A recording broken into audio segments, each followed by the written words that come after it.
All right, Not bad for the top of my head. Mr. Catfish Recording Napkin. in progress.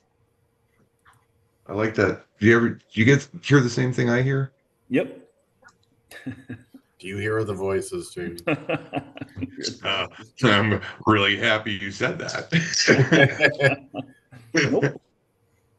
Nope. What are you talking about? Voices? Who's hearing voices? Ray here. He's hearing voices on the field. I'm not hearing voices. I said Larkin. voices. Chris Larkin. Chris Larkin. Good to Yeah. see you, buddy. Yeah, been a rough month for the Knockers, but everything else going all pretty darn good. No complaints, dude. How you doing?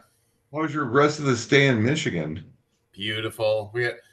I had a great time. Weather was beautiful. Mira had a friend come up from high school, so she was running around with her friend. Only bad thing was the dog broke her nail like 6 days in there. Oh, So, got a little bit of blood going on there. and just, such a long nail was broken down to the base. We didn't want to go to the vet up there, so she wasn't. Just became a thing to take care of the dog and make sure she was limping around. So we got her home, Yeah. got her to the vet. She's recouping now, so everything's fine. Yeah, things are good. They'll grow back. Yeah, It's exactly. funky. Exactly. It's just limping around. She's dramatic about it. Now that it's fixed, she's starting to. She's got a whole bunch of bandage around it, like a peg foot or something. But it's fun. There was one time I was playing basketball. I think it was at like some church gym, to be honest with you. It was just a pickup game where somebody had the court. And that's what you did back in the day, Somebody had like, oh, I got a court, kind of like when Murray got that one Yeah, the floor field hockey. house to play some floor hockey. You know what I mean? So there's always some of that going on. So we always used to do these like little side games, and just like whoever want to play basketball, go there. They'll let you play. And we go there. And one time I played and I jumped and then landed, and my fucking foot slid in my shoe and jammed my big toe and separated my fucking toenail. Oh, Jesus. So it didn't completely separate the toenail, it separated enough to where it was like this throbbing fucking maniac thing going on by the end of the day. And I had to work that night. I was fucking working the floor over at a country club. The day, as soon as that shift was over, I went home, probably like 12 o'clock at night, went home, heated up a paper clip because somebody told me to do this shit, and it's melted through the top of the nail until I relieve the pressure. And oh my God, that's like having to take a pee on like a 400-mile trip without going to the bathroom once. It's fucking amazing. But then the nail fucking deadened, turned green, and fell off, and then it grew back all fucked up. Yeah, it's never the same, is it? Never the same. Foot looks good though. Just sprinkle a little ibuprofen in the doggy's food. Mm-hmm. We had some spray It's for part it. of my diet nowadays. Yeah, we have a pain reliever that's prescribed by her vet, so she's on that, which is enough to help. So she's doing so much better now. Now that she's been treated by her home vet, she got the stuff on. She's walking around now, hopped up on the couch. Yeah, she's good. Well, she said she doesn't trust those Michigan doctors anyway. She said, just wait till we get back to Chicago. It's that they don't trust science. I'm a little afraid of what they're going to suggest. Where is it? It's central, southern Michigan? No, we're up in northern central Michigan. So like near Huron? Oh, so that's a good drive. Yeah, it's like a 6.5 hour drive up there. Jesus. It's about 2 hours north, it's about an hour and a half southeast of Traverse, which is on Lake Michigan. So it's right in the middle, and it's got a big, huge natural lake that we're on called Higgins Lake. So It's beautiful, but also really, really, really country up there and just woodsy. Yeah. Not a taco. Not hold my beer, watch this. Maybe 3 or 4 counties, So yeah, okay, this is what we're getting. That's okay. Probably where the guys were from that tried to kill Gretchen Whitmore. Oh, did you see that documentary on Netflix about the guy who was making all the bulletproof vests and then sold some bulletproof vests to like the military, and then wound up going on to cheap. And now they weren't as good as they were before. Yeah, this guy was famous for like he would show how strong his vests were by like shooting himself all the time, and that's how he got popular. Is just shooting himself repeatedly. Yeah, my vests are safe. Bang. And they were back then, but then they started skimping on shit with their federal contract, and they get in a lot of trouble. But yeah, that Well, yeah, because think about this though. They were there to save people's lives and they cost people's lives because they just wanted to fucking get rich quick. Yep. Money ruins everything. Yep. Isn't that what Cyndi Lauper said? But somebody like that though, that's responsible for hey, you know what though? Somebody like that that's responsible for so many deaths should go to jail for the rest of their fucking lives. I'm sorry. Yeah, but you made a business move. You made a business move, but the result was this. Yeah. And that's what you got to live with. That's what it used to be. We don't do that anymore. Think different. Yeah, and just enjoy Jerome over here. He's gonna fuck you up. Yep. If I can tell this story really quick, I'll try to do a really quick version. My dad's was a metallurgical engineer in the 60s, and they made blades for helicopters, during Vietnam. And the blades were failing. If the helicopter blade fails, like people die. They couldn't understand what was going on. So he went to inspect the place where they were being assembled, and everything was fine. And then it kept happening. So he decided to just barge in, do a surprise one. And like, they were like, oh, you can't, he's like, and he went back there and he saw, the first thing he saw was that they have these quenching tanks, which are supposed to be right next to where the furnaces are. It's important because it preserves the chemical properties of the metal. You can't like let it slow cool. It changes everything. And first thing he noticed was that the quenching tank was on the other side of the floor, and even I think he even saw that there was some that were just resting there. They hadn't even they're, you can have all the metallurgy behind you, but unless it's executed properly, it ruins everything. There's like fractures in the blades, when they dry. Anyways. Yeah. Well, those people, I don't think they were evil. I just think they were ignorant. The guy didn't understand. Like, no, it's important to do the procedure exactly as it's laid out. Yeah. Absolutely. So this week we had who got the 6-0? Sombreros came up, got the 6-0. Then we had a 3-3 at the top, but still in first place. Yeah, by a game over Play. Play went 5-1.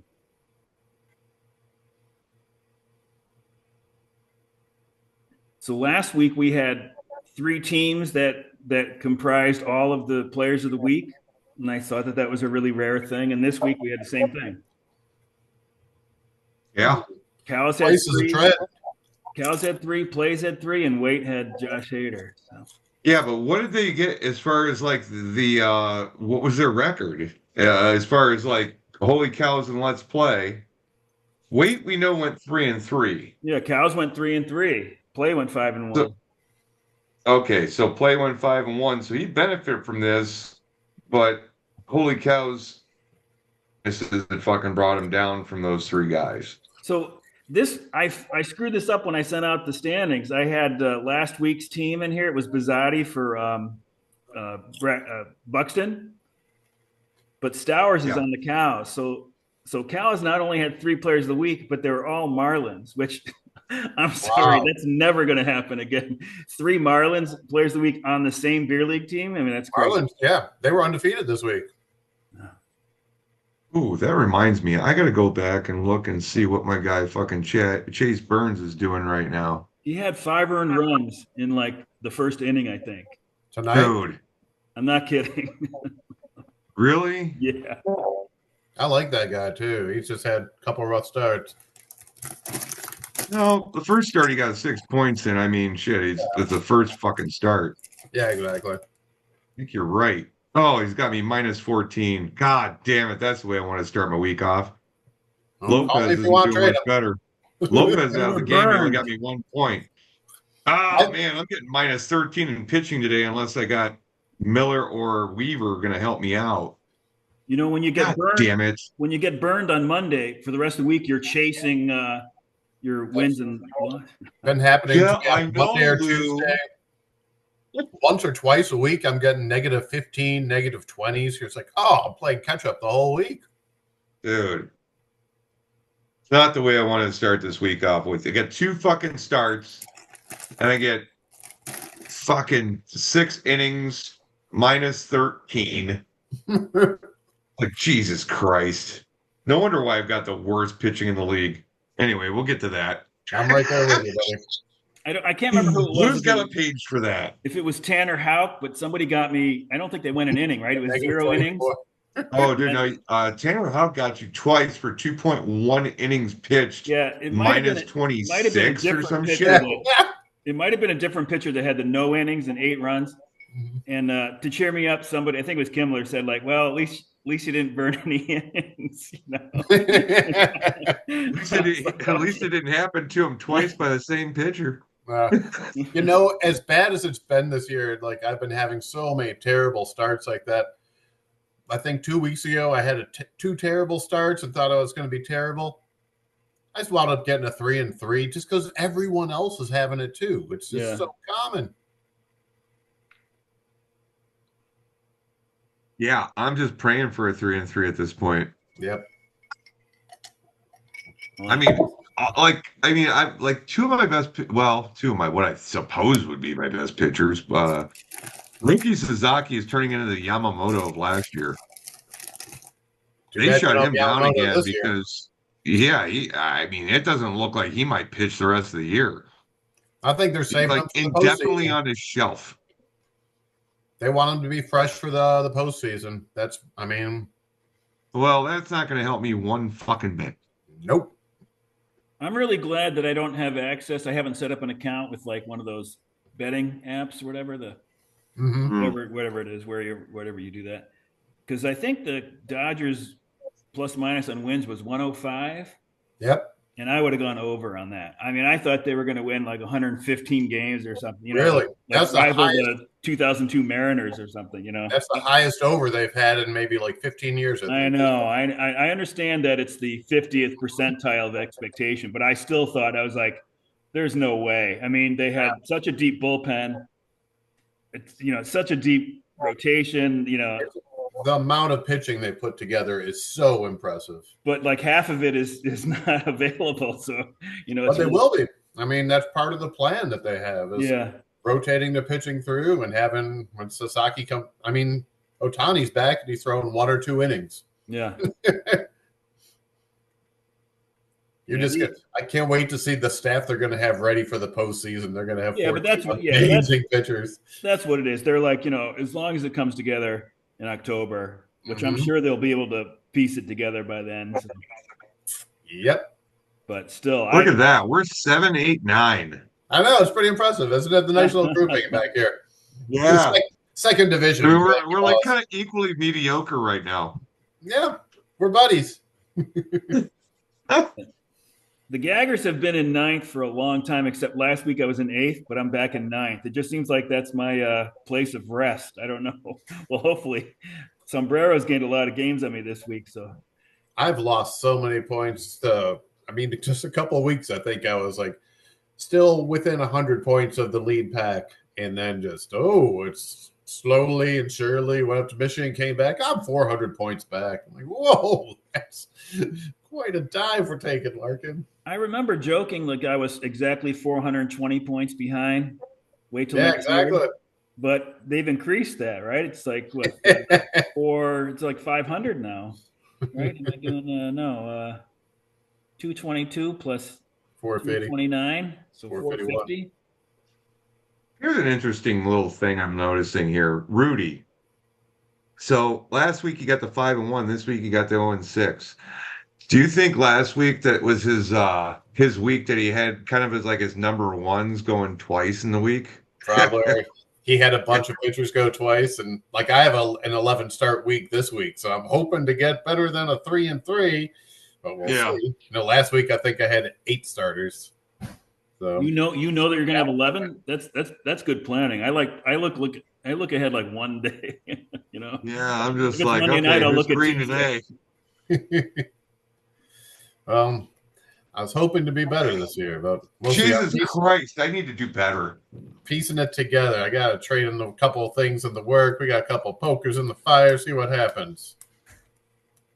The thing is, if any of us were in the league with the way that we do things now 15 years ago, I think we'd all be doing great, but it's just like everybody's gotten better, like there's just more stuff out there and more experience. So I'm just happy it's new teams. We got new teams up there. It's fantastic. Yeah, I love seeing It Wade also makes up people. there and Let's Play. Yeah, the top three. I mean, really, no offense to Paige and Dr. Satchel, Capital Knockers, but yeah, that top three, I think everybody can get behind that. Probably exactly. even you and Phil. Aging's right there, though, man. I mean, he's within striking distance. Right, yeah. He's like 100 innings over though, too. So, right. Yeah, I know.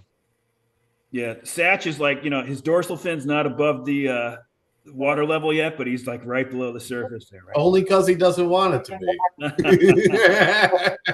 I tell you what, the last like 3 weeks, I've gone up in innings. I'm like over like 50 right now. I think that's the thing. He is way up on innings, but it was just like it's one of those things where it's like my record for the last 3 weeks doesn't show shit for that. Mm-hmm. Exactly. Because you know what? Sometimes the guys I pick up do really well, but the guys I have already that pitch fucking shit the bed. Well, that's the whole concept of the streaming, so you're going to pick up good matchups. But when we have 13 teams and each one's keeping 7 to 10 pitchers, maybe we don't have the best streamers available. Because that was the planning where you're like, oh, look at, wait till next year. There's how many innings? There are 80 innings under. They're not going to be able to find 80 innings. And the last 2 weeks, I've noticed he's been picking up pitchers and streaming. Where's his underage now? Mm-hmm. His underage is it's still 86. It's still the highest. Exactly, but he's picking up guys and he's burst into first place too. So I mean, he knows what he's doing. He's in first place, but he got the 3-3 last week. So I wonder if he got a couple of duds along the way. Yeah, a couple of that guy that gets you like minus 16 or some shit, Yeah, he complained about he sent me a text or a group text. He was talking about his getting boned by his starters, but that's just like welcome to the club. I mean, yeah, and he's got the best starters. I don't know what he's complaining about pitching. He should be complaining about hitting right now. Mm-hmm. Of course, Soto might be on the trade deadline if somebody gives me a good enough offer. Oh, really? Waite's hitting. He's got the highest hitting points per games played in the league, just ahead of the dads. And he's 12 games over, so his hitting is right on. Really? His pitching is too, but he's got to get that underage. It would help him if he was able to get the underage up without sacrificing too much quality. You can see he's way above the next team. The non-save hold pitching points per inning pitched, he's at 2.8, and the next team's 2.54. Let's Play. That's a big gap. The Let's Play's got him by a little bit on the hitting points. Total 10 points, basically. Where is it? He's number 6. Yeah. Let's Play. Yeah, but he's got 14 more games played than Wait. So per game played, you got to take a look at how many hitting positions they've played though. They might be up like fucking 7 or 8 every position. Mm-hmm. Yeah, that's the other thing. I mean, I'm gonna go back and look at that actually. Well, that's a limitation of the model, is that if you are 25 points over, 25 games over at your position players, and then you're 25 under at catcher, then the model's going to say, "Oh, you're right on track." But really, what's going to happen is like you're not going to catch up in the catching, and you're going to have to get down. So it's a real limitation of the model. All right, so wait till next year.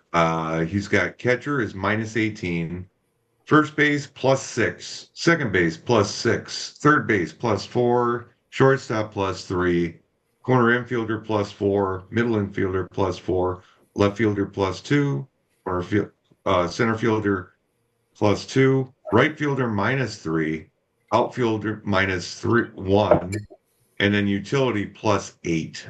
Yeah, so that's And exactly his the pitching scenario I is was minus talking about. 84. So like, Yeah. let's play. Probably his games played overage is worse than it looks because maybe he's not going to catch up on those catching games, and then he'll have to come down on the hitting games. So it's a Yeah. limitation of the model. With that type of You lineup, got to balance it. It's a balancing act. If you don't have it balanced, it's one way or another. It's going to burn your ass. yeah. I could You got correct to have it. pretty good pitching. You got to have pretty good hitting, and hopefully you get the right breaks. I could get rid of that limitation, but that would involve me going manually into each team on Monday and tallying up their games played overage among position players, and then doing it separately for catchers. But Not you know what? necessary. Even I'm not willing No, to do that. I think people need to adhere to the rules as opposed to making a fucking. Yeah, I can't make you do that. No, I just meant to improve the model. It's not going to. Yeah, it's just for the projection. It doesn't do anything for the actual gameplay. So it's limited. It's definitely limited, but I think it's better than just looking at the standings. Yeah. Predict. But we got Knockers on here with us. So let's see how Knockers are doing. Knockers are under engaged quite a bit. Your hitting points for games played is good. One of the top, maybe like third. Yep. I finally got a bullpen now too, actually. But you're way under in games played. The last 2 weeks, I picked up David Bednar, the closer from Pittsburgh, and then I got Robert Suarez, the closer from the Padres, who got dropped. Oh yeah, you threw down $16 did you? Yeah, and I got a -7 right off the bat. Yeah. Hey, welcome to the team. Welcome to the team. You'll fit right in. I put a waiver claim in, but I knew I wasn't going to get him because my claim was 0. But I knew even if I put like $8, I wasn't going to get him because Boys, he's out there for a reason. I also claimed that Slade Ciccone guy. Yeah. I've seen him bouncing around. I just got curious about him. He was the main guy they traded for Naylor, right? Yeah, I think so. Yeah, they have high hopes for him. Yeah, I don't think he's garbage. Especially going to the Cleveland, They know how to make pitchers. So. It seems like they do. That's their reputation anyway. It seems like some teams like Cleveland, Milwaukee, I guess maybe the Mets even now. Who knows? How about the fucking Brewers this year throwing together this staff from out of nowhere with Quinn Priester is fucking good all of a sudden. And I had Isaac Collins for a few minutes, and he was fucking. He's a solid player. But I got that Caleb Durbin kid. Yeah, I picked him up. Which one? I've got a lot of guys like him. I've got like Brooks Lee. Brooks Lee has actually been really good since I picked him up. He's a good player. Yeah, he's like actually a pretty good player. And I don't know why he was out on the waiver wire. And I saw that. I'm like, well, actually, he's one of the guys I targeted in the draft. Mm-hmm. So I'm like, fuck it, I'll pick him up. But he's been great ever since I picked him up. But Colt Keith. Yep. McKinstry. I've got so many players that are like the same type of player. They're not going to hit you like fucking a shitload of home runs, but they might steal some bases and hit some doubles and triples and shit. Brewers seem to have a bunch of those guys, like the Sal Frelics and the Joey Ortizes, and you're like, right? You know what? This fucker's hot. I'm going to pick. Well, Caleb Durbin's a second baseman, I think. He actually qualifies second base, third base, shortstop. Yep. And he's been playing a lot. Is that Terang?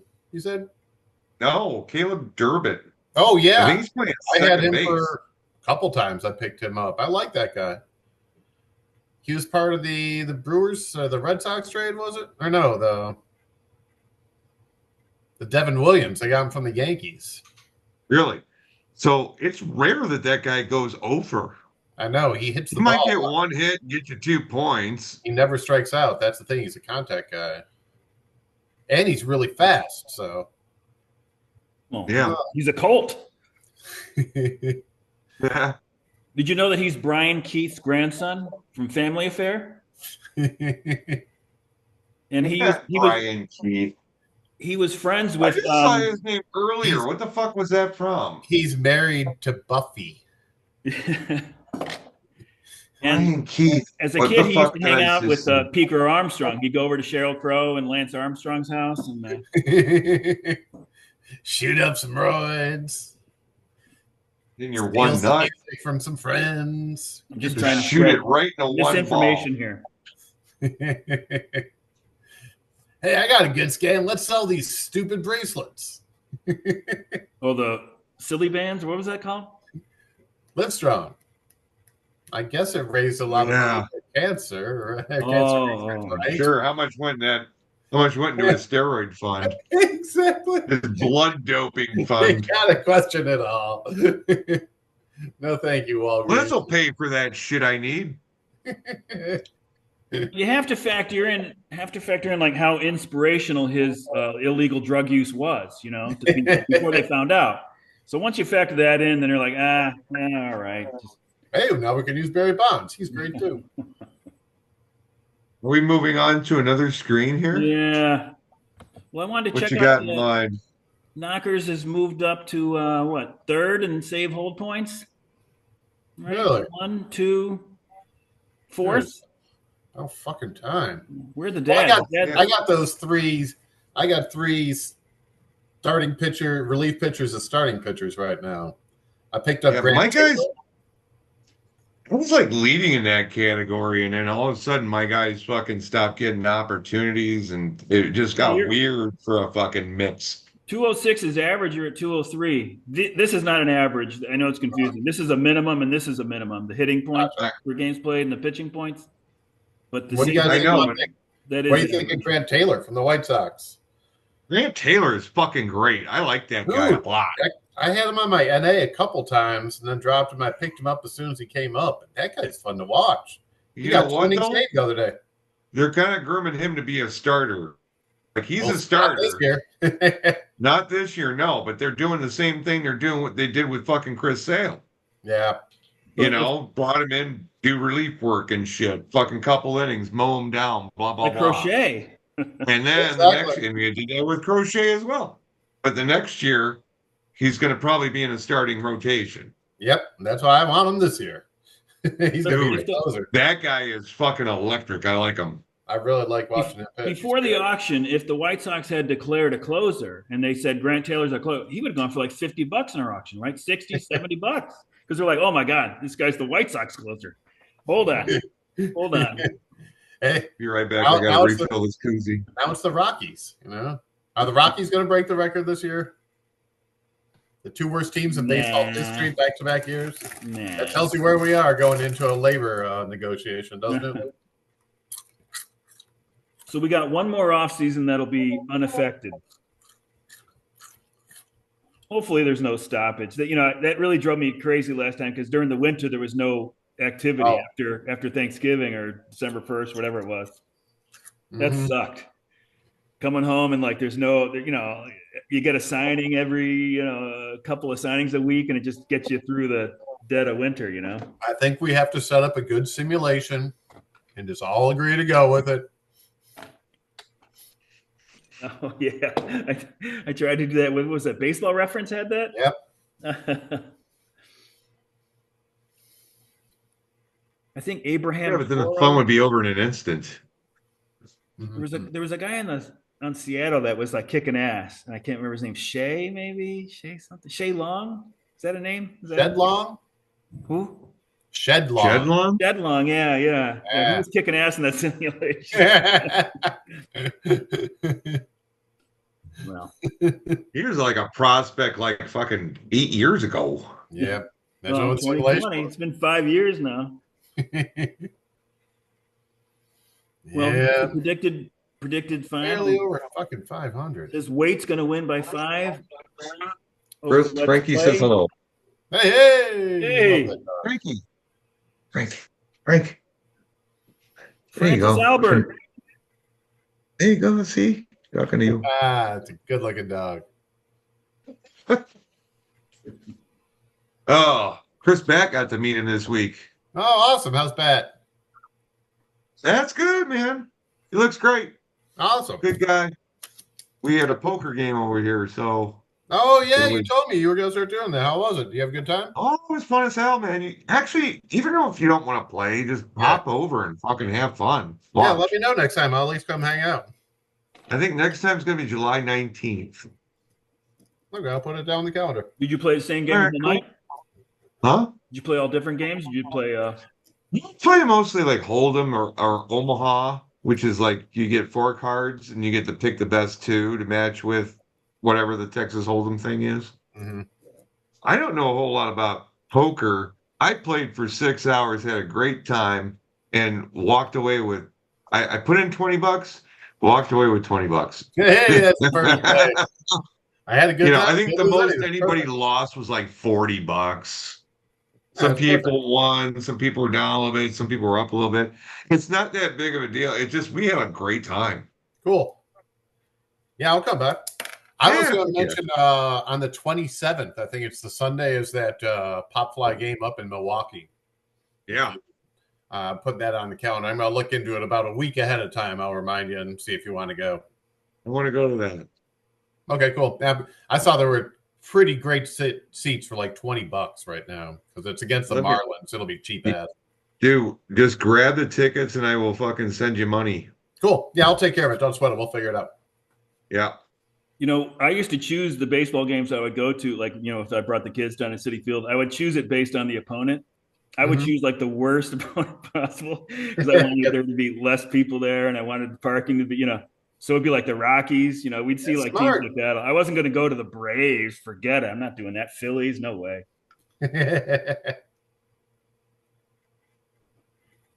Yeah, you know what though? It's like this. I've never been to the Milwaukee Stadium. Is number one. Is why I really want to go is because I've never been to a Milwaukee Stadium. And number two is like that dude that we get those prints off of is going to be like what throwing out the first pitch. Yeah, and then he's got like a meet. He's buying seats and bringing his family, and a whole bunch of other people are going to the game, so we all get to meet up and meet the dude who does all the prints. Meet the artist. Yeah. I went there once for a day game during the week. Yep. By myself. Yeah, I did that once too. My boss was cool. He was really cool. He's a White Sox fan, and I was a Mets fan, and that was the only time they were. I think it was the only time they were coming to Milwaukee that year. I don't know. It was like 2002, I'm guessing. So I went by myself, Drew. I had a great time. The only bad thing was like the Mets like totally clobbered them. I mean, it was terrible. And I did have like some Mets stuff on. And I kind of felt bad, like nobody gave me any shit at all. But Milwaukee, nice, yeah. Like at first, I was like, yeah, and then like by the fourth, fifth inning, I was just like, oh, good, okay. The only thing about that stadium is they have the dome or they have the roof, but they don't have air conditioning. So on a hot day, a day game, it can get pretty fucking hot there. Yeah, I don't remember if the roof was open or not. Mm-hmm. You think that would be a big detail I have to remember, but I don't remember that. Chris, would this be a good idea? I just like this for some reason just sprung in my head. But if you took like Jacob Horian's like animation, and made it into like a cartoon, and then you just did shorts on different players giving out their fucking history and shit. That'd be fucking cool as shit, wouldn't it? Yeah. Then you got to get the players' rights, though, I'm sure, too, once you start doing stuff. Well, absolutely. Absolutely. But basically what you're doing is you're just reading off their fucking history of their stats. And he's meeting all these people that do the projects already anyways. I mean, yeah, he's got a relationship with them. I'm looking forward to meeting dude. Yeah. Yeah. Where is he based out of? Is he based out of there? He's based out of California. Oh. But just recently, I guess the Milwaukee Brewers used to do a thing where like they gave packs of baseball cards, like special baseball cards to the police, and the police would hand them out to kids to kind of get a community thing going. And they wanted to do that again this year. And they got this artist we really like to design the baseball cards. So he designed them, and they're giving them out to the police, and the police are giving them out to kids, and kids are selling them online, making money. I got myself a pack for $60. Man, that's more than I used to pay when I was a kid. Yeah, these are like it's just more than just a card. It's like the special designed artwork, and it's in the baseball card size. And I have a bunch of this artist's work. I probably got 60 of his prints now. So I think I've got probably about 32 or 33. Yeah. I already got 6 of his baseball cards from he did a thing through Tops about 4 years ago, so I got those. It's just I really appreciate his artwork. It made me realize that the things I like most about things of music, baseball, and artwork, and baseball cards are really right down the. Got 2 out of the 3 checked, so yeah, I'm supporting. They're appreciating in value too, right? Aren't they? I've got Certain 26. ones are. I'm not. I've got 26 of them, but Nice. I got a lot of the early like football ones. Yeah, those are cool. I really like those. I got all the Bears ones. The other thing too is I might have bought that many, but I've given some away. Yeah, exactly. Like my brother, it's like I bought an extra Walter Payton one and gave it to him for Christmas, and just shit like that. Lou, did you see the bobbleheads that the Mets are giving out at games this year? They got like a Bud Harrelson one. They got some old time Mets guys. I saw. I saw there was I don't know if it was the Mets. They had maybe it was the Yankees. I don't know. It was the Yankees. I think they had a George Costanza one where he's hiding under the desk. Was Bud Harrelson and Hawk Harrelson related? I don't think so. No. Bud Harrelson was like 138 pounds or something. He was really small. That's why it was impressive that he stood his ground against Pete Rose, because there was no way he was going to beat Pete Rose in a fight. Little Bud. He's like the little inch of the kid. I mean, Pete wasn't a big guy either, but he was pretty brawny, And a complete asshole. Don't forget that. Yeah. Raging asshole. Don't let him around your 16-year-old daughter. Oh, 15-year-old too, right? She was doing that. Yeah, I think probably it was 15, a better hitter than 15. Harrelson. Could have been 14 for all we know. I wonder what Bud's lifetime batting average was, but the highest I remember seeing was like he might have hit over 250 one year, but I bet you his lifetime average is like 221 or something. Back when that was like a primary stat that you would look at, And it was fine from your shortstop, right? I mean, he was a good defensive shortstop. So this is where this is the ticker that's going to tell us what the end of the season is going to look like. Yes, the future. It's like looking into the future.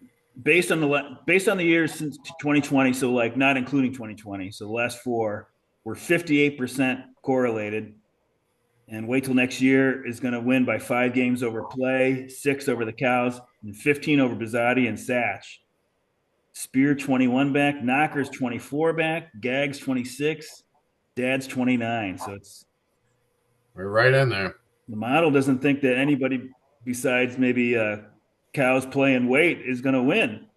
But I think I would. I think it's certainly possible that that's not true. Look at that. Could be Mike in his 2nd year in the league, and it could be Kimmler for the first time ever. Yeah. So it's all good. Minus Norm there. I mean, you got 2 people playing for their first win ever. Yeah, and the Cows haven't won in a few years now, right? Yeah, it'd be it's a good race. Yeah. Yeah, it's a good race. And you know what? Paul hasn't won either. Right. Has he? No. So I mean, he's right there too. Yeah, in some ways, I guess I'm rooting for Paul the most because he's been in it he's been in it longer than these guys. Careful, Commish. Yeah. But it's funny. I think I mentioned this once before, at least, but I don't know exactly how Paul's doing it. His games are great. He's like staying up in his. But you would think, he's streaming, he's using a bunch of transactions, and he's not. You know who's second? The guy's very smart and methodical. In the first half, the team that was second to Satch in transactions was me. Yeah. Usually that was Steiger, Bizzotti. I was like 5th, 6th, and Are you streaming a lot of pitching this year, or just rotate? Because you're not rotating catchers. I'm not streaming. I did for like a week because I was trying. I wanted to hold on to my SPRP. Yep. But when I made the trades, I traded Sale and Cease. Mm-hmm. Not expecting, not realizing that my projected innings were going to drop because I'm going to replace those guys with guys who are going to throw fewer innings. So for 1 week I was streaming. I did okay actually. As much as I don't like to stream because I don't think I would be good at it in the long run, but I added like Bailey Falter, I did things like that, Kramer. But then I decided there's no way I'm going to get there, so I ended up dropping my SPRP. And I just dropped them today too, so I'm down to one. I only have one SPRP right now. You've been rotating your relief pitchers this year, though, right? No, I think I've had at least two of them. I think I've had since the beginning of the year. Pretty steady. Okay. Maybe just one. Hey, can I tell you something really quick that's really interesting about Paul, his team? Is I'm looking at his catching position and he's +3 on catcher. Yeah, he rotates his catchers every morning. Yeah, he's got three really good ones that always play. And it's just like, holy shit. Okay, so he's got Higashioka and Heim, and then sometimes they both play, and sometimes the other guy might not play because they're like one's a DH, one's not. But he's also got a really good fucking other catcher, Wilson Contreras, that qualifies at first base. Oh yeah, who really doesn't catch that much, but he catches enough. The Heim Higashioka thing, and the fact that Contreras is not playing catcher, that's fantastic. So that's how he's not. So he's not really. Years past, all the extra points he got, even if they don't fucking hit the home run every time he's got like somebody in, but if he's always got somebody in those two positions and they're constantly putting points. And the fact that he doesn't need to stream. And I think in years past he would stream, and that's one of the reasons why he had a lot of transactions. So this year he doesn't have a lot of transactions, and that's like the perfect situation, isn't it? If you can have two catchers, so when one's down, you play the other guy, and then the other guy should be a regular catcher. But not only is it better than that, like you're saying, sometimes those two are playing at the same time. So it's not just one is sitting. And the other thing is that his other catcher isn't really a catcher. He's playing first base, so he's playing more games. So it's really And Contreras is like the second best catcher this year behind Raleigh. Jesus Christ. You couldn't draw that catching situation up any better. I don't know when it was intentional, but it just it's a really smart setup. Yeah. I mean, you can't get. You got Heim, Higashioka, and Wilson Contreras, and it's like they're always playing. It's fucking great. I always have three catchers. Smart move. But catchers often have the same day off, right? Saturday night they catch, Sunday they're not going to play, and so you've got three catchers that could be resting. Even though you've got three, you might not have anybody playing, or maybe you have one. Well, that's with Contreras playing the first every day. So, I mean, you're going to have one guy starting almost every day, at least 5 times a week. That's great. Well, that's one of the reasons why I picked up Reese McGuire, because it's like, okay, it's either him or Smith. So, Kelly, So, basically, I know Cal Raleigh is going to play every day. They might sit him one day out of the... Man, when's the last time you saw a catcher that was like the 4th best player in the league right now? I was saying that the normal catcher, like, I don't know, that was it like the 20th ranked catcher. Let's see, 18th ranked catcher is Carson Kelly with 154 points. Contreras is second with 100 points more. And Cal Raleigh has 100 points more than that. In first place. You're like, Jesus Christ, he just dominates that whole position. All right, well, Carson Kelly hasn't been shit for a while. And exactly. Who's another cut that has been shit for a while is Pete Crow Armstrong. He's been a 2-week slump, man. Oh, man, it's been bad. It happens to everybody, though. You know that. I mean, it's just peaks and valleys. I know. I'm greedy, though. I need those points, god damn it. Yeah. Start whacking the ball around. Can't help it. Need more out of you, kid. Oh. Looks like the Knockers might have a trade to announce tomorrow. Oh, shit. With Rudy? Just got a confirmation on one that I sent out, and I can't accept it now, but I'll accept it tomorrow. Is it with? That would be interesting to see what you have in mind. Chris, is it with Rudy? Yes. Yeah. He texted me. He didn't. Now I want to go to his page and see what he's got on his team. He said he texted me. He's like, I don't have my team names in front of me. Like, who is Capital Knockers? And I was like, that's Chris. Oh, something tells me Pete Alonso might be involved. So tell me. Maybe Helio Ramos. I said, well, get a good keeper or two. Let's see. What would Chris want? I think Rudy's in last, but I told him I don't think Rudy's going to finish last. But last year, Waite did come in last, barely. Yeah, but now he's in first. So those expansion teams were at a total disadvantage the first year. But I told them both that like it really evaporates the second year, and by the third year, I don't think there's any. You can't tell any difference. Yeah, between you and me, I could see you going after a Class A or Clay Holmes. Nah, I got my closers now.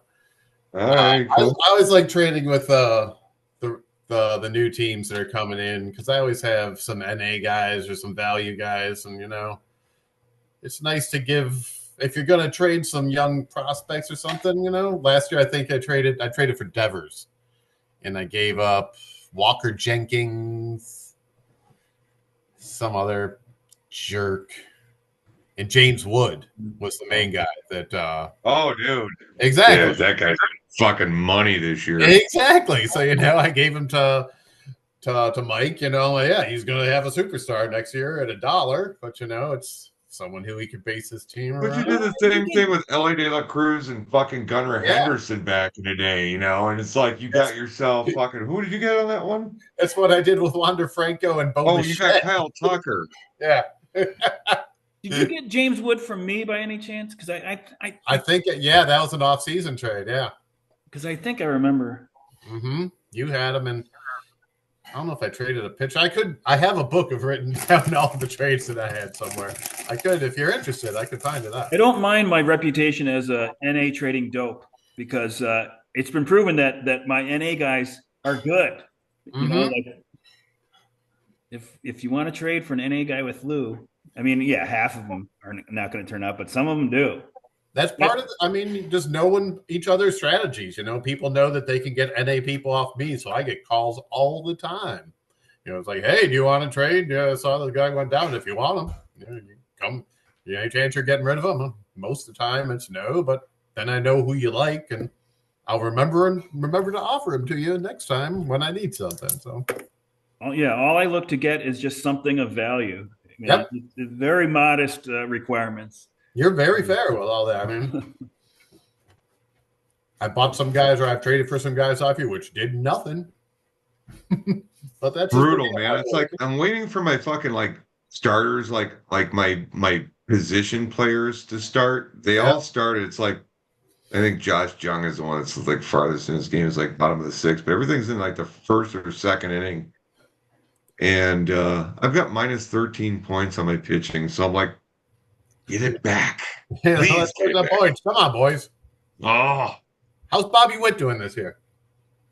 He's really. He's hitting pretty good. I mean, he's putting up he's runs, he's RBIs. He's the best player on the team still. His power numbers have dipped substantially. He's got half as many home runs this year as he did last year. Gotcha. Yeah, 11 homers, 20 something stolen bases. You got Caglione up now too. Is he hitting the ball? No. Gotcha. He is struggling, but he ain't going nowhere. Yeah. He's one of those guys I'm just gonna hang on to, and if he goes back to NA for a little bit, so be it. But he does have these games where it's like, boom, you see what he can do. Mm-hmm. You just got Kettle Marte back too, right? Oh, Kettle Marte's fucking great. I love him. Yeah, that guy's great when he's not crying. Whoa! What? I'm still stubbornly holding on to the belief that it's really Caglianone. There was a whole story I heard that he was some guy on a podcast was saying, that he's yeah, that's how it's spelled, but it's easier. Everyone pronounces it that way anyway, so we just go with it, whatever. Well, I'll take his word for it. If that's how he says it's pronounced, then I'll go with it from now on. But Yeah, that guy and Kurtz came up, and Kurtz is hitting the shit out of the ball now with Oakland. He's another one. He's another one. That's one of those guys that Satch had like early. Yep. Mm-hmm. Kurtz was he was a good hitter in college. So was Matt Shaw. He can't hit the fucking ball anymore. Matt Shaw is pretty damn good, man. That guy is a fielding fucking god. Do I get points? He made some great plays. Yeah. Chris, you got a split level there? I wouldn't say fielding fucking god. But... yeah. Nice little place. It's just walking on that floor, walk down to here. Yeah, it's great. Love it. I know exactly where he's sitting. That's the beauty of it. Jeff comes over. You walk up those stairs, go a little bit. That's where the game table happens. The last time I saw Chris's place, I think it was 2008. Yeah, that apartment. Yeah. Mm-hmm. Well, next time you're out, maybe we go out and see you. I got room. Love to hang out. Let's look at the lollygaggers. How's Lou's team doing lately? It's one of the most boring teams in the beer league this year. There's really no movement. If I go 6-0, I'm going to go 1-5 the next week. So it's very boring team. Is Rutschman not doing anything this year? And before he got hurt, even before he got hurt, he wasn't doing a whole lot. Yeah. You got Langoliers back. I just saw that. Hitting the ball. And then there's medication for that. Are you still shopping Rankin Suarez? You got Langoliers. Oh my God, my ears are langling. I would definitely still look to deal Suarez or who's my other good pitcher? I can't or Gilbert. Yeah. What do you want for Gilbert?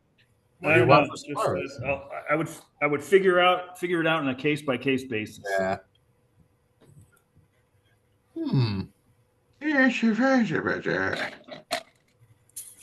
I might be shopping an outfielder coming up, I think. But both those guys wouldn't be bad keepers for next year, so I'll have to see, because I think Ranger might be a 1X. Mm-hmm. And I think Gilbert's 26. So I could see myself keeping both those guys next year. So I'm not sure what I'll do. Yeah. Make sure you get some value. Way to commit and non-commit. Case by case basis. I like that. Hi, Kristen. Hey. How are you? Good. How are you? Sorry. Hey. You're going to be seen by ones of people now. Oh, no. Maybe listen to. Kristen's not my real name. Oh, Breeze. What's the vintage on that Boda box? I think it was May of this year. July of 2023. Very nice. Nice to see you all. How's everybody doing? Oh, it's been a long day, but all good. I hear that. Ooh. Relaxing. We won't go into our list of ailments because that's too old, guy. No, that's an old man thing. You can't do that. Jeff, I don't know if I've seen that color. I don't know what room you're in, but it's a pretty pink color you got in there. This is like it's like green, and it's got like lime green, like not lime green, but like olive green, lighter green, olive green. Yeah, there's a dark green, and then so I actually the military shit actually works on that wall because it's kind of a good green like that. Drab. Kind of World War II green. Tank green. Colors don't run. How you feeling, dude? The VA taking care of you? You gotta get that back. Did you get any news from the thing yet on your test? Oh, I'm waiting to hear back. I'm supposed to, like, the scheduler is supposed to call me, but I haven't heard from anybody yet. And that was almost like a week ago. Okay. So I got to call like tomorrow or something and see what the hell's going on. Good luck. It's like I'm in a holding pattern until I know a date. Mm-hmm. Yeah. Because then it's like, oh, once I know a date, then I can start arranging things. Yeah. Did they say if you were eligible for the fusing, or do you have to do the whole procedure? Oh no, it's worse than I thought before because now they have to fuse 3 vertebrae, Oh and then they no. have to put this hybrid in the next like 2 days later. They got to Mhm. put this hybrid in. So So you the stay. fuse are going to go through the front, and Yeah. then to like do the other thing 2 days later, they got to go through the back. Oh, you're like a So I got flapjack. Oh my so god. I got to get A 2 flapjack. surgeries and like so I'm going to be in the hospital for like 5 days. Jesus Oh my Christ, dude. And god. I'm just like, what the fuck? Are you trying to just do you need to teach classes? Fuck. Yeah. They could put you on a spit. This is how we do Do it at the this. same time, This is how we right? do that. It's like fuck me. I'm just like I'm on drugs this whole time. I'm Is that just gonna be at me. the VA hospital or where's that gonna be? Well, it's gonna be at UIC. Okay. Yeah. Grab Every fucking grab a vape Yeah. pen. every fucking medical student's gonna be looking at my bare ass. Let us know if we can help you Well, it's with part of the Yeah, for hazards of the sure. job. Need any help No. with the dogs or something? Yeah. Let us know how we can help you, help the family, whatever. I'll figure it out. I just gotta find out what the date Yeah. is. Thank you though. You're watching a lot of baseball that week. So nothing else on. Oh yeah. Well, you think it's going to be more football season, right? Oh yeah. Oh, it's gonna be way into football season. Gotcha. At this point, I don't see me getting the surgery done before like the mid to late September Okay. because that's how far they're out on this shit.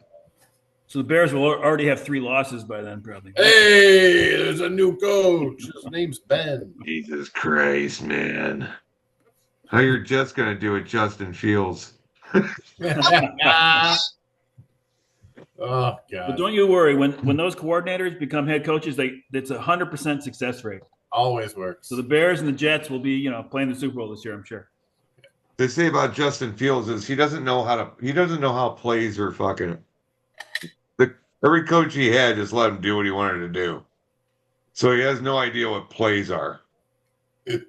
Well, That's why he runs so ask any much. Jets fan if like he could be any worse than Rodgers. Well, Rodgers really statistically, I guess, wasn't terrible last year, but Personally, he was terrible though. if you wanted him or Rodgers or Zach Wilson, I think they'd go like, yeah, I'm not defending we'll take Rodgers, Fields.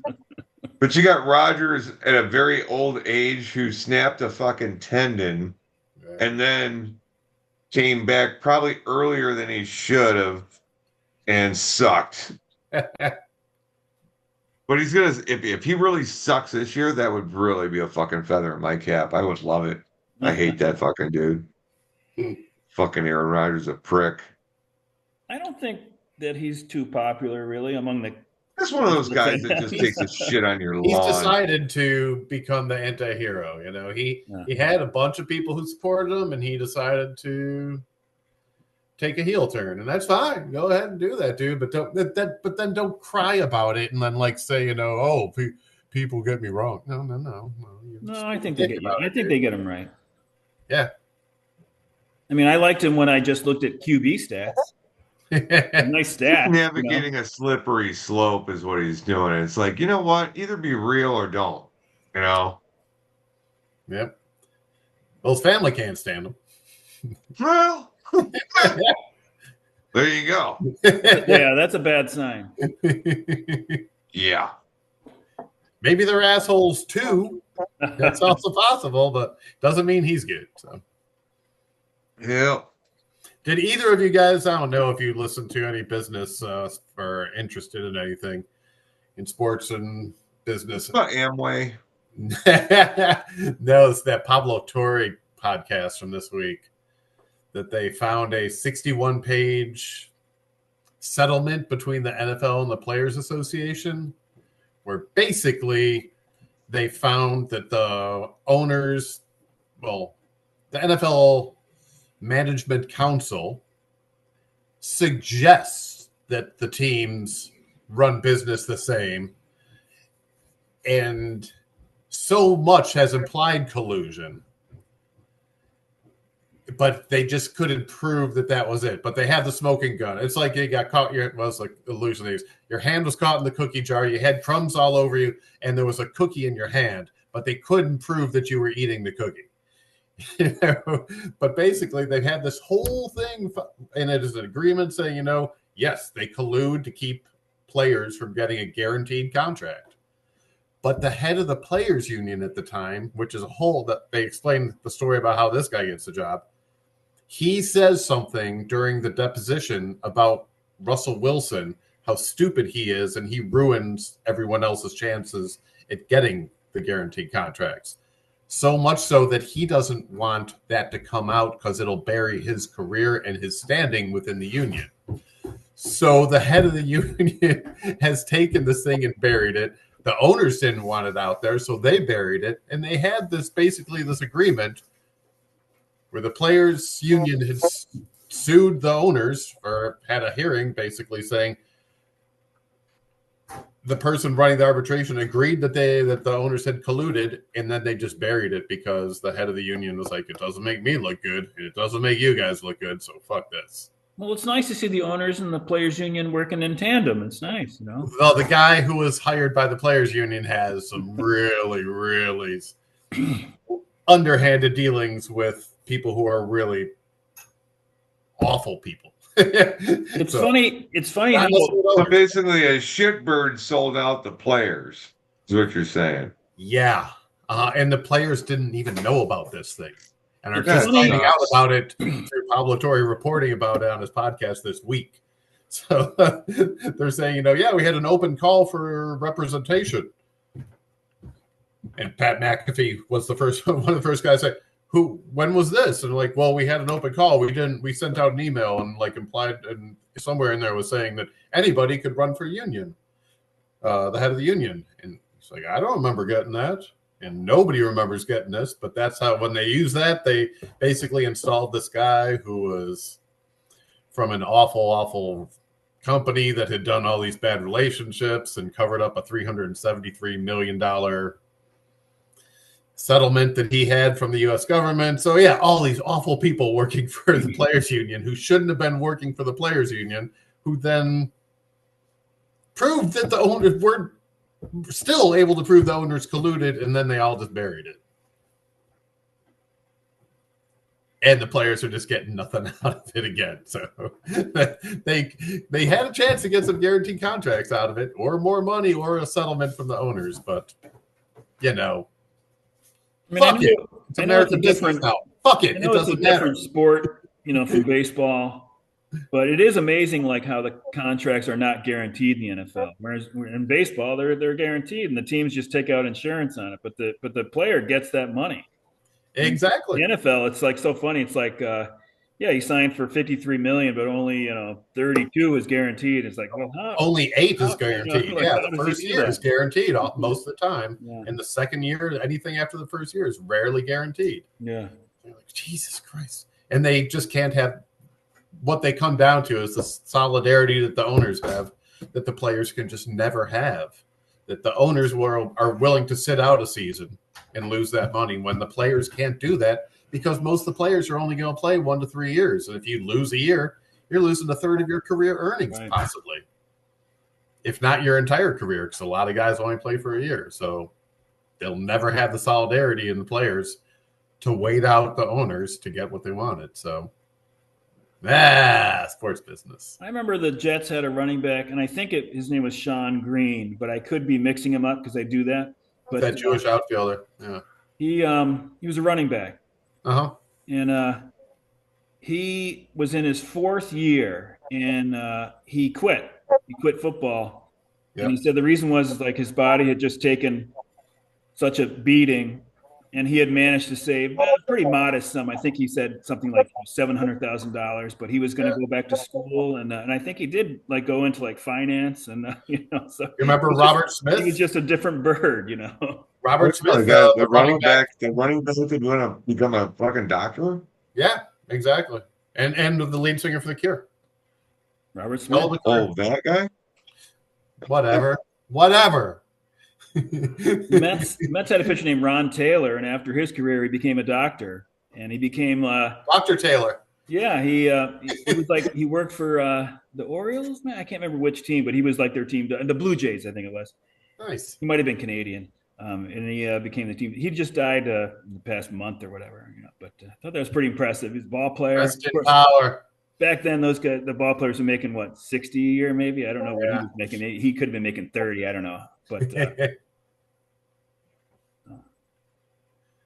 he wasn't a dumb bumpkin like most of the players, Dumpkins. Hey, I got a guy. Oh, you guys want to play? Yeah, let's do that thing where he gives some clues, but maybe not so many. All right, what I'm going to do is I'm going to give you his like accolade clues, right? Just up front. Does that work? Sure. All right. So he's a two-time All-Star. He was a Gold Glover. And he was a two-time Silver Slugger. He played between 87 and 2004. He was about a half and half NL AL. Is it Wally Joyner? Hold on a sec. So you got to ask your first question. Is his first name Wally? No, so the last thing you said was like he split. Is that a real question? No. Split time between AL and NL. Is that what you said? Yeah. Let's say he's half AL, half NL in between that time period I told you. 87 and 2004.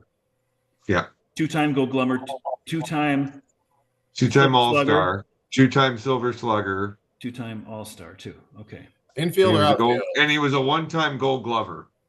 Infielder, outfielder. Outfielder. That's number one. Ding. You get 20 questions. I know it's a lot after all the fucking shit I just gave you. Should give you 10 questions, to be honest with you. It really narrowed it down.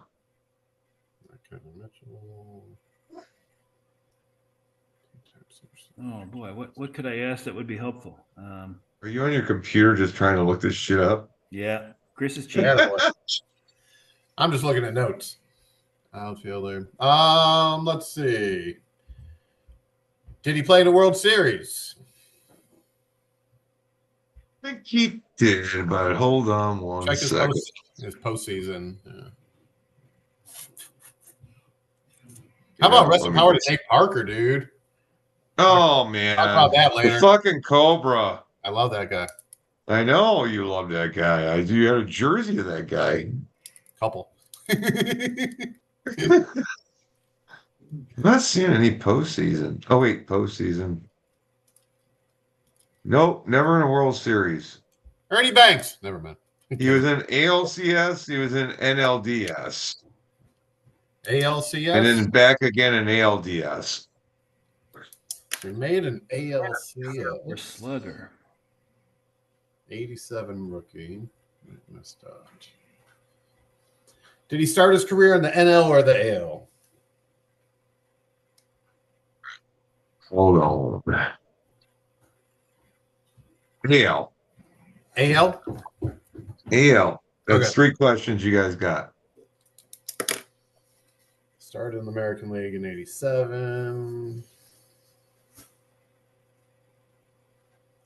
Ended maybe in the NL in 2004. So it's not Kevin Moss. He wasn't that good. Should we just start mentioning the guys that isn't? Al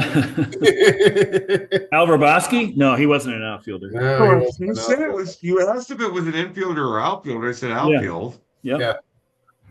So that's one. You know it's outfield. You know it started his career in AL. Yeah. Around 87.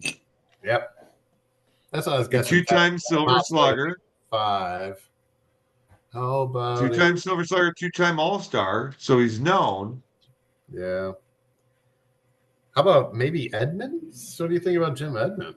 Maybe no. He went to the Cardinals, right? He started with the Angels. He had more Gold Gloves. Gloves. The other way around. Got to have more Gold Gloves than one. No. And he played in an NLCS too with the Cardinals, I want to say. Is that what you're going with? No. No? That's worth it. I thought you were going Jim Evans, but no. Real classy guy. This is a good one. You're gonna be like, I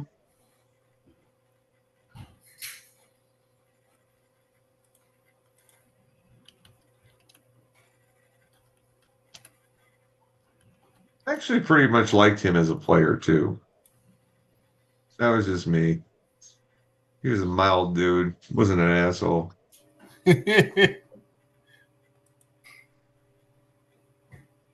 He was AL to NL, right?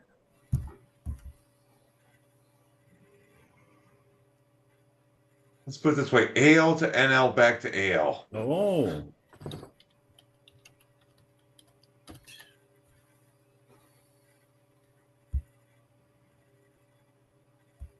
You see Lou like getting into his computer, just like because trying to find out who the hell it is. Corner infielder or center fielder? Corner outfielder or center fielder?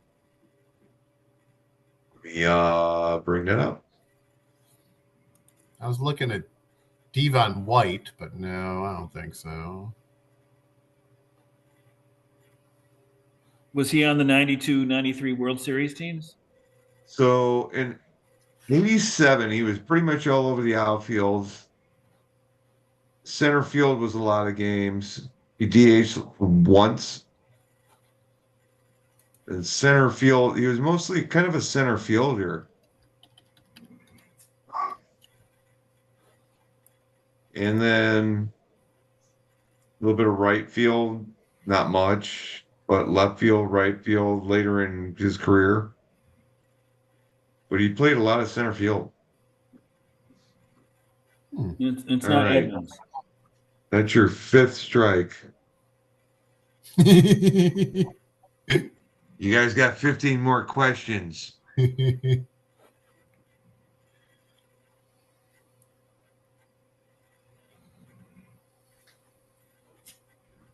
guarantee you guys are going to be like, oh, what the fuck? You're up, Chris. I'm looking at some guys who started in '87. I'm going to go get another beer. I got an Ellis Burks, which I like.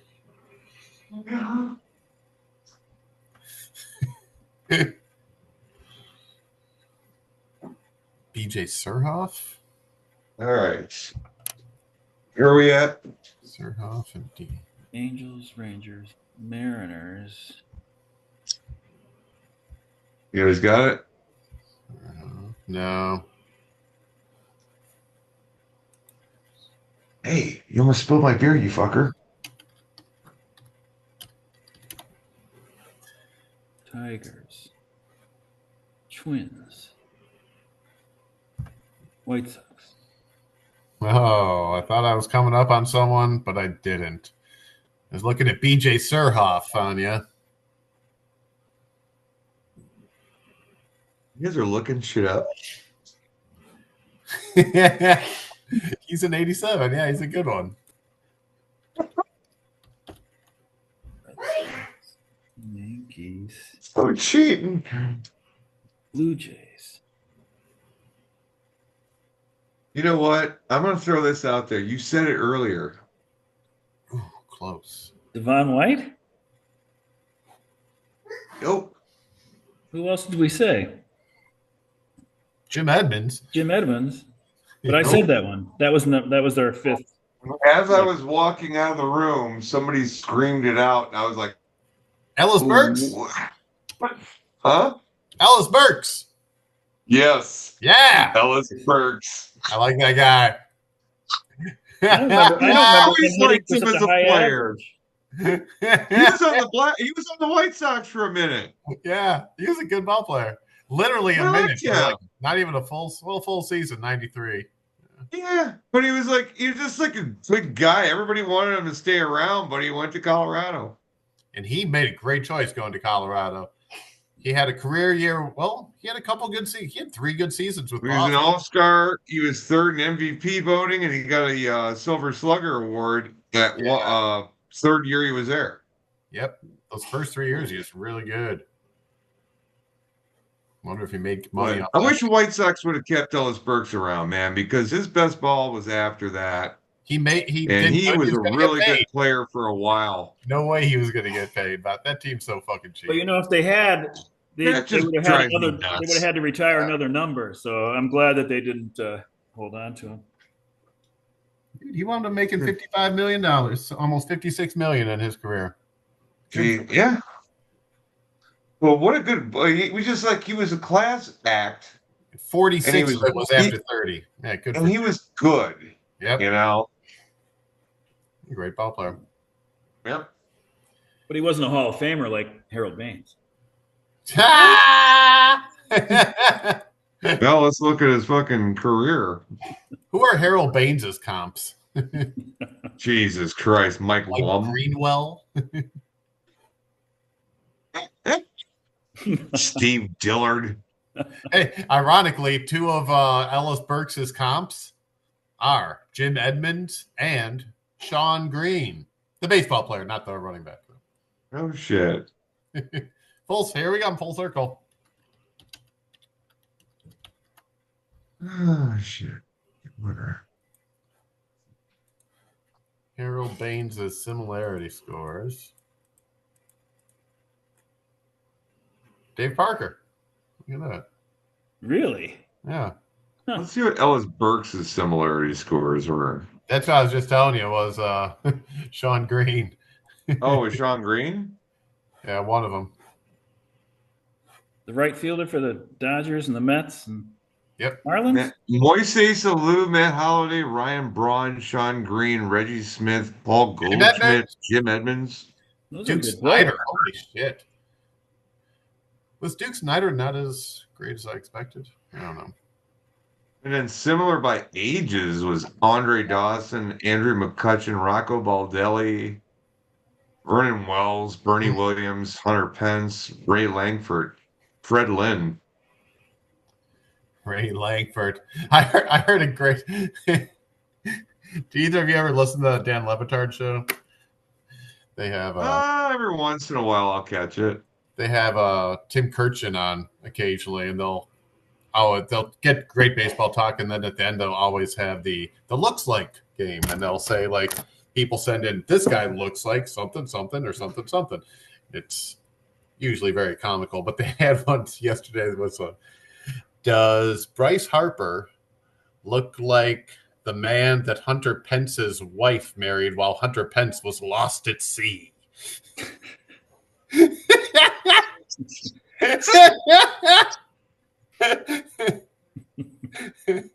just paused it for a minute and thought about that. That's good writing.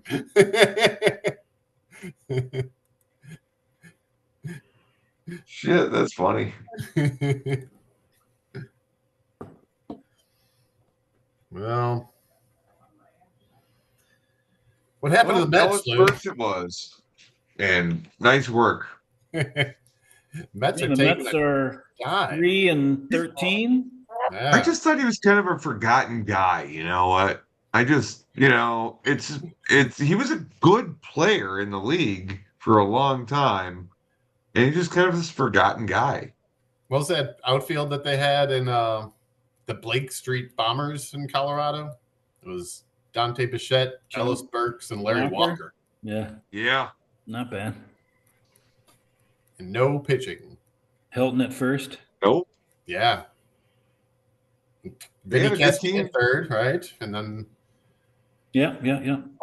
Was it Walt Weiss the shortstop or some shit? For a while until they got Tulowitzki and then they got Story. Yeah.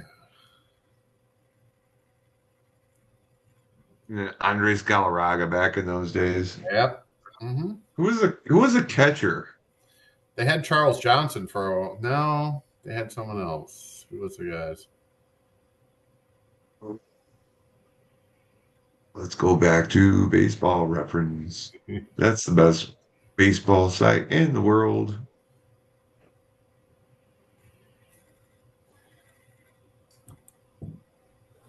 What team were we talking about? How about the 93 Rockies? Look at 92. Yeah. No, they started in '93, right? Oh, did they? I don't even remember that. That's probably later than that. I'm messing it up. No search came up for 1993 Rockies. Let's try 1994. That's strike year. That No, maybe I got was it a in great wrong. year. We're about to have another one. Oh, I got the Rockies in here. Rockies. My bad. The Roki Sasaki. Yeah. So the Roki Sasaki shutdown. That's a good name for Three a band. innings and a dive. Joe Girardi was catcher. You had Andres Galarraga at first.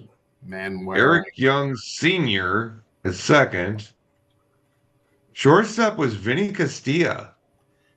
Remember him?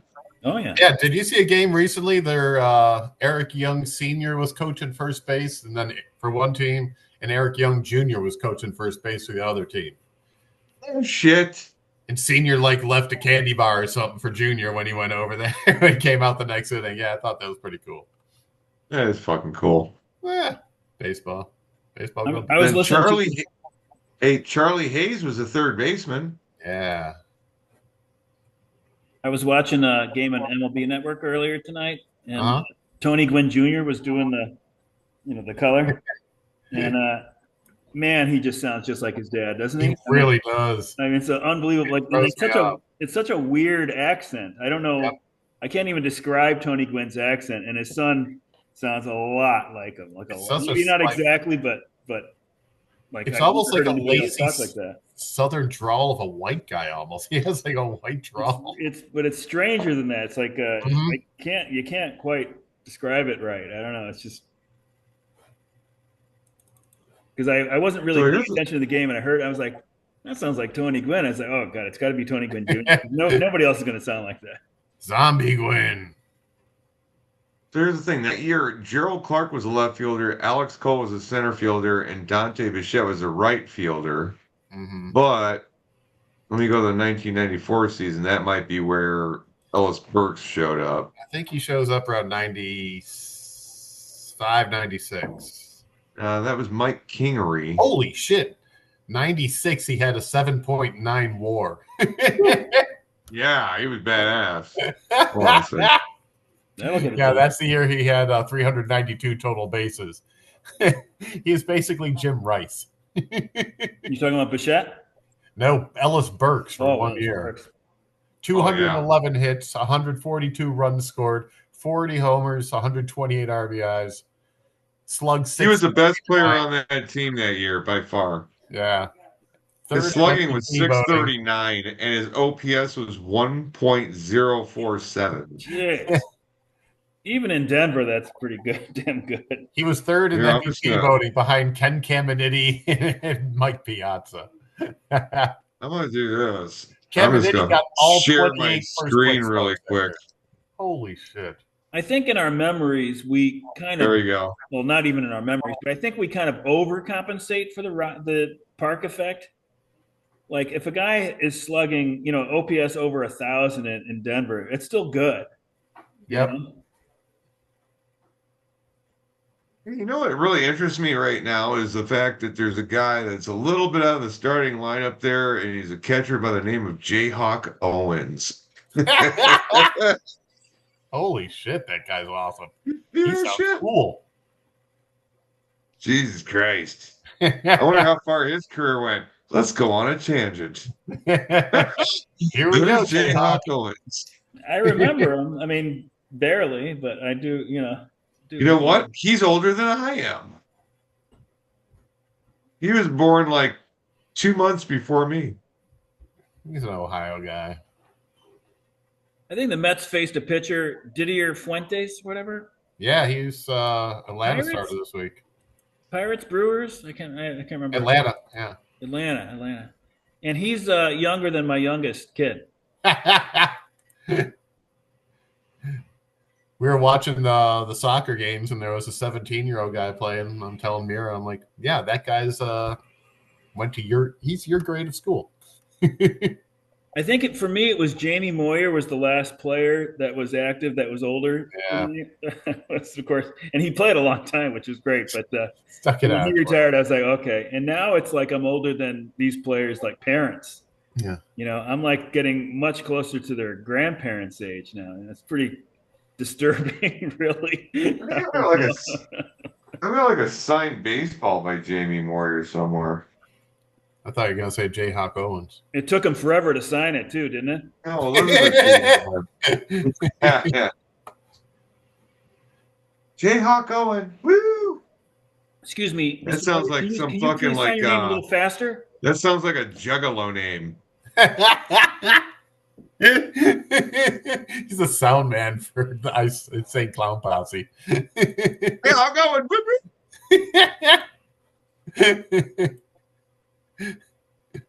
Oh. Hi, Lou. Hey. All right. Oh well. So, Chris, what's your prediction? What's going to happen to the beer league this year? And then when you're wrong, we'll replay this and embarrass you. Who do you think's going to win? Hopefully, the Knockers make a couple trades and turn their season around and make a run for it. But then they blow it at the end, and Bizzotti wins. You're gonna break all the upstarts' hearts. No, then Bizzotti wins at the end. Yeah, I'm rooting for Paul this year. I'm good. Yeah, try and win some money because money. But yeah, I'm hoping for Paul's team. If I had to bet on something, I'd bet on Mike's pitching because that team looks really good. Yeah, especially if he figures out the dilemma, right? Adding the innings but keeping most of the quality. If he does that, then it's going to be really tough. Mm-hmm. But even right now, he's way under in innings, and he's still way ahead. So he might not need do what's working. Don't fuck with it. Just have that in your back pocket. If your team keeps messing up or you take a dive, then you can start exploring that. I remember it was like a couple of weeks ago, 2-3 weeks ago, and he texted me like that somebody that he had picked up got blown up, and I was like, well, don't because I was harping on getting your innings up. And I was like, well, don't listen to me. I'm in ninth. Exactly. You're taking advice from the wrong person. You're leading the league in quality starts. Maybe don't listen to me. Yeah. I just picked up Michael Lorenzen, for God's sake. And guess what? And guess what? I know he sucks. This time I had to put a bid in on him. It's like his K minus BB is like 6 or something, 6%, or maybe the projection was. I mean, I know that he sucks, but I still picked him up. Maybe that's the problem. I think we've all streamed some of the same shitty pitchers this year, the Mitchell Parkers, the Stephen Koliks of the world. Yeah. The Michael Lorenzens. Yeah. But when I claim a pitcher, they get passed around because it's not for one game. I'm going to be on the roster until maybe if I switch to an SBRP, but you know what I mean? So it's like I'm marrying the girl that the other guys are just taking home for a night, Kyle Freeland's still getting picked up almost every week. You notice that, right? Someone's taking a ride on the Kyle Freeland train. And I tell you what, the kid doesn't have bad starts. That's what I'm talking about. That's why we're in 7th, 8th, and 9th. Okay? I was chasing points, couldn't keep him around, man. Didn't want to drop the other guys, so it's an away start in St. Louis. How bad could it be? He'll probably get 6 points. I'm grabbing him. -6. God damn it. Well, Chris, you're in 7th, but you've won it. You've won the league 6 times, but you're still number 1. Yeah, but Phil's fast upcoming, right? Isn't he at 5 now? He's at 5. Yeah, it's nice right now, but let's be realistic. The new sheriff's in town, and we're all in trouble. we're just trying to be nice to Phil. Well, Mike could be a new sheriff if he is a force to be reckoned with. I think so too. If he repeats his pitching prowess, I think a couple years into the league, Kimler's got a strategy now and figured out how he wants his team to be, and he's doing pretty good too. So yeah. The new people we've added are no Brandons.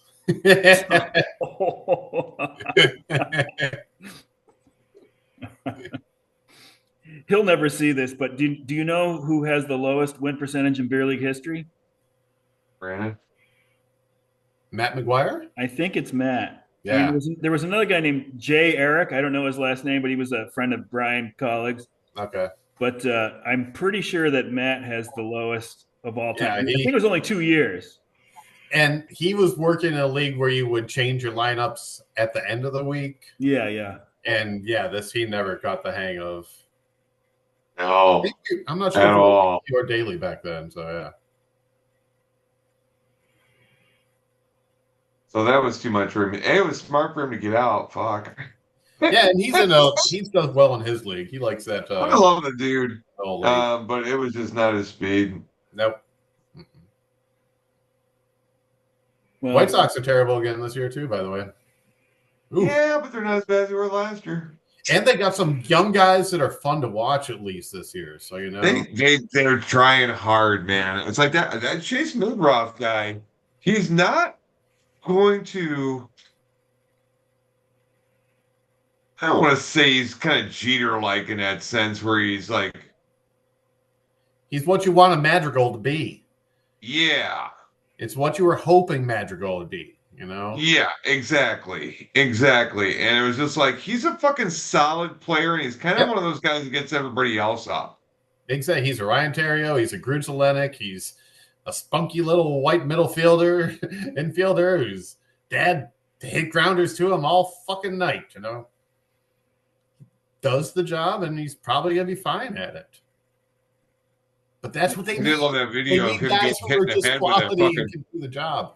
Did you see the pop-up that just cracked him right in the dome? No, I didn't. I don't watch the game. Oh, yeah. This was that long after he came up. There was the video of a pop-up, and it just like right off the fucking like forehead. Oh, Jesus. Yeah, he took one off the forehead and fucking chased him down. I was thinking recently that I was reading an article about the Luis Robert thing, how poorly this has been handled, that he's on the IL, and like maybe you can trade him at the trade line and get something for him. Is what he's holding them hostage. Is what he's doing. He's holding the White Sox hostage. Why would he? He's stuck here. If he doesn't want to play. He's got a $20 million option for next year. He's got to play. He's got enough money. This is the most money he's ever seen in his life. Yeah, but he'll make 20, I think 15 this year. And if he plays well the next 2 years, he has $20 million options. All he has to do is play well. Is he just going to be out? I don't think he's out for a while. I think he wants to play. Man, I think he's supposed to be out for a while or just a minimum stay? I haven't heard how injured he is, but he has no value. He just keeps getting injured, and he's always fucking injured, and there's always something wrong. And I have Michael A. Taylor in my AL. Yeah. So I'm kind of, it's okay. I do have, I have Robert. I have Robert in the mixed league, but it doesn't matter. Yeah. I mean, I saw this little podcast video with it was the AJ Przinsky podcast. He's got another guy and shit. Mm-hmm. Clint Frazier was on there, and he was talking about the 2023 White Sox when he was on that team. Yeah. And it was I think Pedro Grifal's first year. And it was the players were just up in arms. Tim Anderson got traded away after that, or DFA'd, or whatever the fuck it was. But it was the inmates were running the asylum, and they had no fucking... Yeah, they just fucking rolled over Grifal. And Grifal was going to fucking take somebody out for not running hard. And they said, well, yeah, you ain't going to take me out of this game. Watch what happens if you do. And he backed down from that shit. Wow. So I'm thinking he's probably talking about Tim Anderson on that one. Mm-hmm. But he didn't hit another homer after he got punched by Jose Ramirez. But they said all the players on that time were like that. They were all against the fucking powers that be and fucking hated everybody, and it's just the team was in fucking disarray. Is Eloy Jimenez still in the minor leagues? Is he playing? I heard he got signed AAA with Baltimore during the offseason, but I haven't heard about him. No. He's Tampa. Oh, really? Tampa. Yeah. I don't think he's made it back up. Nope. I don't think he's gone. That's amazing. He's probably fucking hurt. Have you ever heard why, like, Anderson just fell off the map? I mean, I know he never had a good approach, but he was able to make contact. So what happened? Like, did Jose Ramirez decked him? Did his swing speed, like, all of a sudden just like crater? Or why couldn't he? You know, he was hitting over 300, and his OBP would be about the same as the batting average. The problem is, like, he's got a lot of money now. I don't think he works hard enough to fucking stay a Major League Baseball player. I don't think many people on that team did, because there was that story about Andrew Vaughn not working very hard. You know, I think there was just kind of an accepted way of, you're a professional, you know what to do, right? And there's no. He seemed like a guy that cared about accountability. Yeah, he seemed like a guy that cared about his legacy, because he was comparing himself to Jackie Robinson. My Tim Anderson thing is, gave him the shit for, you know. How is this for just a concept, right? Anderson, I don't think it was him getting punched. I just think that people really started having strategy about how to pitch him.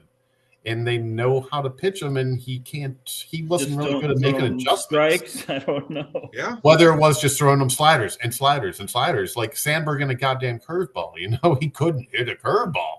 It was like Sosa. Career. Exactly. Sosa couldn't hit a fucking slider. And the game has just gotten smarter enough that people now share the information. And if word gets out that you can't hit a slider, some kid from AAA coming up is going to throw you a fucking slider. You know, he got a second and a third chance, and he failed miserably. Like, he couldn't stay on the Angels. Nope. I think his OPS was in the 500s. Yeah, in Florida, he was terrible down there. He was even worse, I think, there. Yep. I mean, it was like he was one of the worst, you know, as far as getting as many plate appearances as he had. He's like, it's about, you know, the worst you're going to find, like going back years probably. I was kind of optimistic about the Angels this year, or about Anderson with the Angels, because I always thought that if you got him matched up with Ron Washington, it would be good. Washington is the guy who, like, is great at doing drills and getting guys to get back to the basics and get you back to, like, how you're supposed to be as a ball player. And I thought if Anderson worked with him, that would be a perfect thing. Couldn't have been more wrong about that, you know, because Ron Washington was there and he couldn't hit and he couldn't field, and now Ron Washington left the team, and whether he's sick or they gave him a big chance because they also had Kevin Newman and they had Nito. So, like, there was no reason for them to have both Newman and Anderson, except for the fact that, like, they probably were waiting around for Anderson to come around and to play second or third base, or someone thought he'd be good with Ron Washington and was as dumb as me. So they were wondering if he's going to get another opportunity, and I don't think so, because he couldn't make it on the Marlins or the Angels. His career is over. Yep. You know, same thing. I like talking with guys. Used to like talking with guys at the bar about baseball players whose careers were over before they realized it. And I started with Brandon Phillips. Like, you know, his career was over, and people just didn't want to sign him anymore. You know, like, I guess he's gone. But like Anderson's career was over before I realized it, you know. Rizzo's career is done. You know, he got those concussions last year at the Yankees and wanted to play this year, and no one was going to pay him nothing. I think he's just done with baseball. Yeah. Unless he's going to play in like an independent league somewhere. Exactly, but he won't do that because he wouldn't even sign for the minimum. He wouldn't sign for $2 million. He wants one of those guys who wants to be paid big money, or else they won't sign. How about David Robertson? Fucking sit at home and fucking be retired. Exactly. Him, you know? Exactly. He won't sign. But he is one of those veterans who won't come back for minimal money. He wants to be paid, you know, $5 to $10 million. Everyone's like, I think he could probably still. Why don't you go back and have a good year, and then somebody else can sign you the next year? But if I was running a team, would I rather go try out some young guy or bring up some guy from AAA, or am I going to spend $5 million and hope that David Robertson's got it again?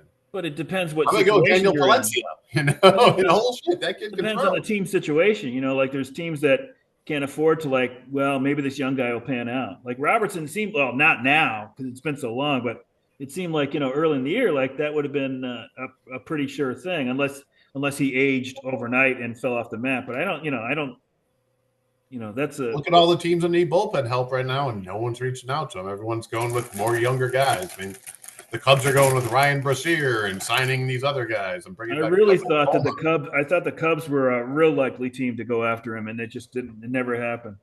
I thought the Cubs would be going after Mason Miller, but since Palencia came into effect, man, he's effective, and I'm kind of glad I picked him up when I I like that did, guy. man.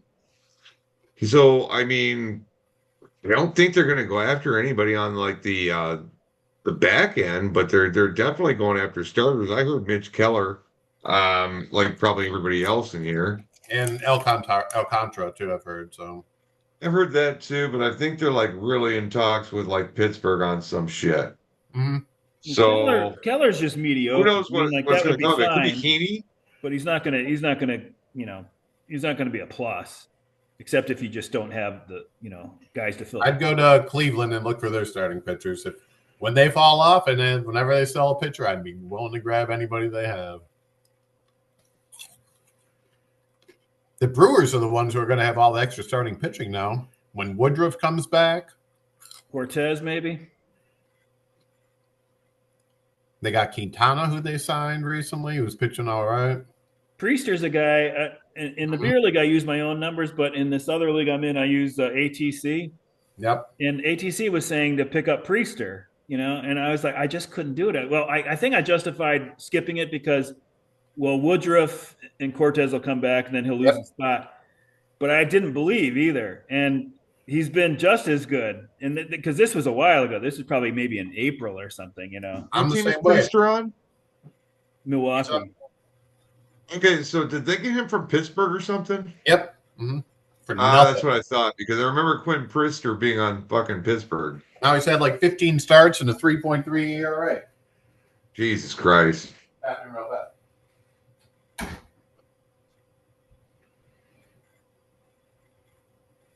Well, damn it, Lou. Quinn Priester.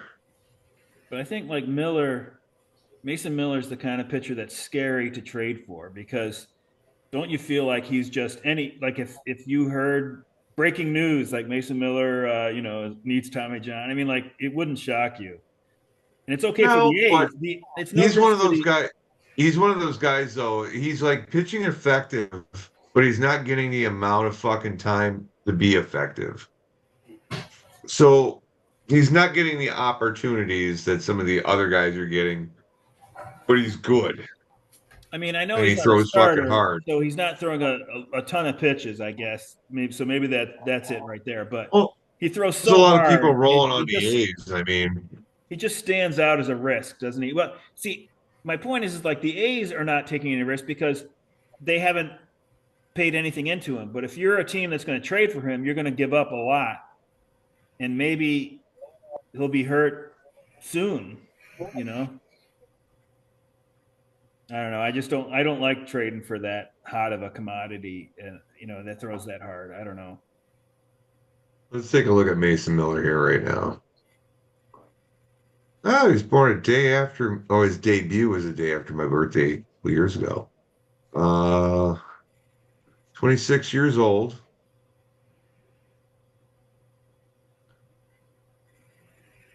So this year, he's got a little higher ERA for a reliever. He's got 4.85. 15 saves so far this season. But he's not getting the opportunities, so it's like there's, he's been, 24 games so far this season? I just think that's too scary a thing to trade for. I don't think the Cubs would do that. You know what, though? Sometimes if you get some good young talent, you put them in a different situation, good things can happen. Would you give up? I remember when the Cubs traded for Dennis Eckersley.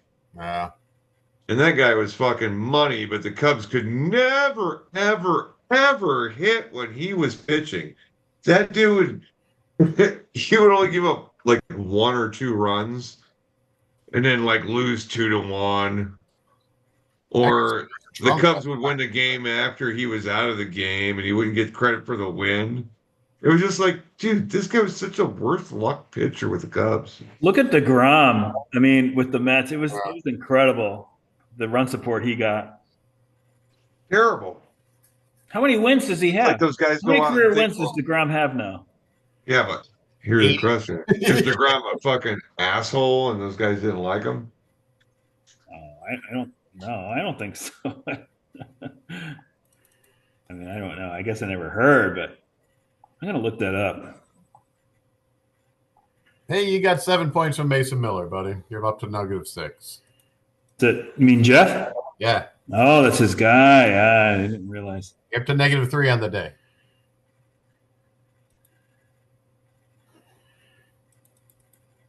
Treasure box. DeGrom doesn't even have 100 wins. Yeah, I was guessing 86, 90 or so. 92. It's crazy. He's been so hurt for so long. Yeah, it's just How different. about the White Sox picking up Syndergaard? Look at this one. Smart move. That's what they should be doing. Look at this Why year for not? DeGrom. 2018, he had 32 starts. Yeah. He had a 1.7 ERA for the year. He won 10 games that year. He won Awesome. 10 of his 32 starts with a 1.7 ERA. Think about it. You're not, unless you have a decent bullpen, you're not going to get wins because you're always going 5 or 6 innings now, right? He's really good this year, The though. next year, DeGrom, 2.43 ERA in 32 starts. He got 11 wins. Yeah, that's stupid. Unbelievable. How many innings over those 2 seasons? It doesn't. 400. It's not going that far. Shoot. That's a pretty obscure stat, so don't worry about it. They really, if he does stay healthy and has a good, later part of his career, he came up kind of late too. He wasn't a pitcher until the minors. He might get you 100 wins. But I mean, like he's like the Mets screwed him with his Hall of Fame chances because they're going to look at that like they're going to be like, well, he only had 120 wins. If Not only Hall of Fame stats, those are also arbitration stats. Don't forget, right? Yeah. Mm-hmm. Don't forget that stuff. It's everything's business. I think Mrs. DeGrom thinks he's doing okay. Yeah. Oh my God! Yeah, he threw 207. He's not going to be in the Hall of Fame. He's no Matt Harvey. Those 2 years where he had 10 wins and then 11, he had 217 innings, Harvey. 4 innings. Just incredible. To get 21 wins. There's guys that get 20 more than that in a one season with a ERA of 3.5. Look, how many career wins does Matt Harvey have? 30? I don't know. Yeah. More than 30. Oh, I'll look it up. Probably 50 then, yeah. Compared to DeGrom, he's probably pitched half the innings.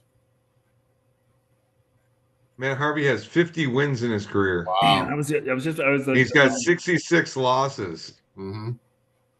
He's got a 9.3 career WAR. Syndergaard